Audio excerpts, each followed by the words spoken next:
You know, I've never really been a big fan of the Pestilence before when everybody was using it, and now even more since they buffed this weapon to make it insanely powerful, even a meta candidate.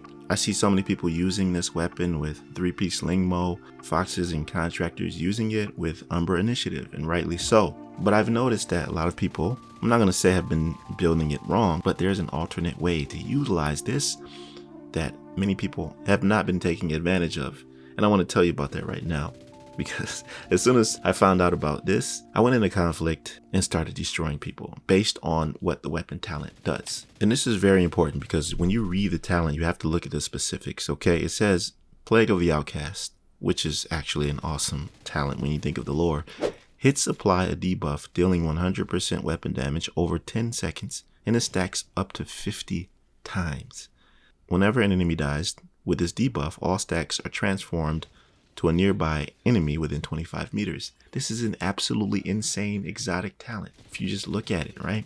From all angles. And this does not only apply to players or enemies. You can shoot the Pestilence on a hive, like, you know how people throw out those tier 6 bleed hives or whatever skill they have.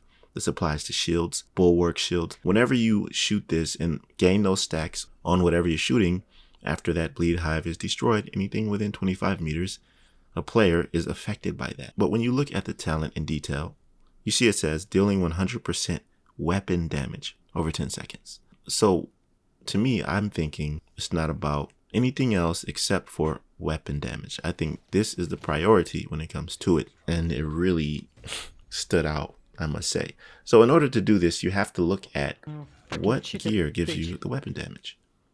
And I put together a build specifically for that. And usually when I test out a build, I don't really know how it's going to perform in conflict or whatever. I tried it out in legendary. Of course, the Pestilence is amazing in all PvE content, but I think this shines even more in PvP. When I was playing that conflict match, I saw enemies' armor just get shredded so fast it didn't even make sense. And I've made 2 versions of this, because surprisingly there's a brand set that's a little bit more difficult to attain with the stats that you need in order to get that insane 15% weapon damage bonus, and that's Hana-Yu. Hana-Yu is specifically like a hybrid or skill based brand set with skill haste, skill damage, and 15% weapon damage as the 3rd piece. So you're going to need 2 pieces of this.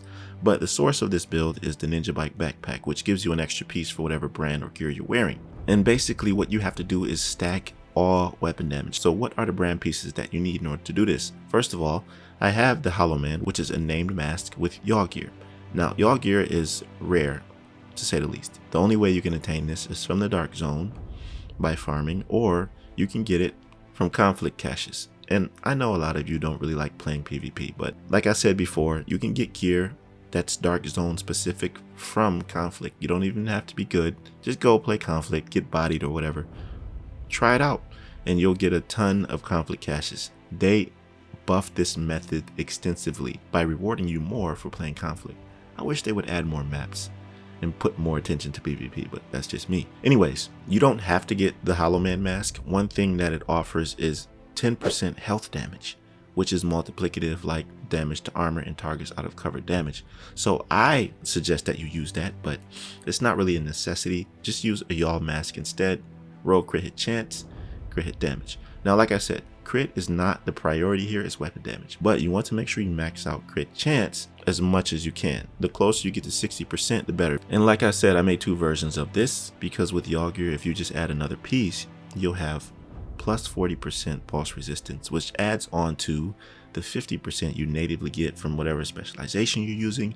Then you just add a 10% pulse resistance mod into your gear, and you'll be 100% immune from pulse in conflict. So this is very significant when it comes to the Pestilence, because the Pestilence is something you do not want to get hit by. And if somebody can see you coming at them with the Pestilence, they can prepare for it.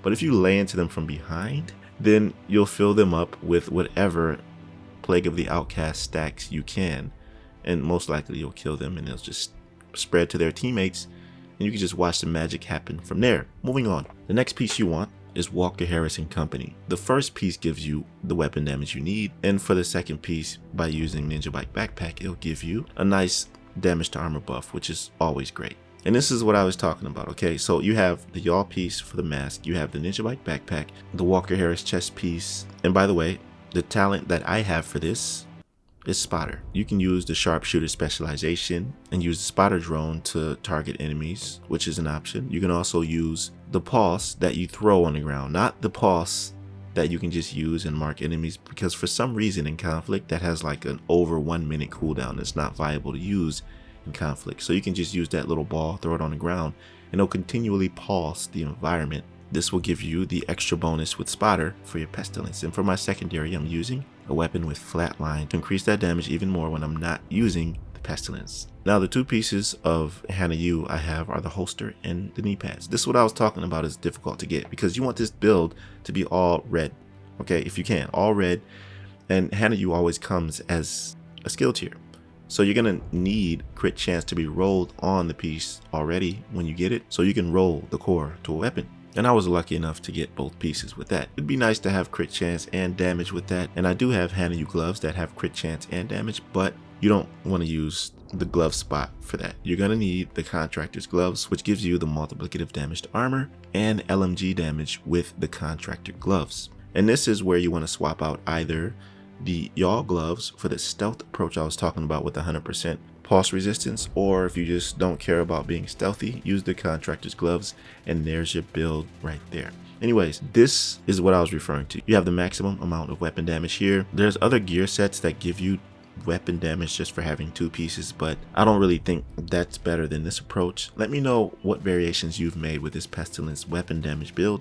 I really think that this is one of the best ways to go when using a Pestilence build, because you're targeting the core aspect of the Plague of the Outcast talent.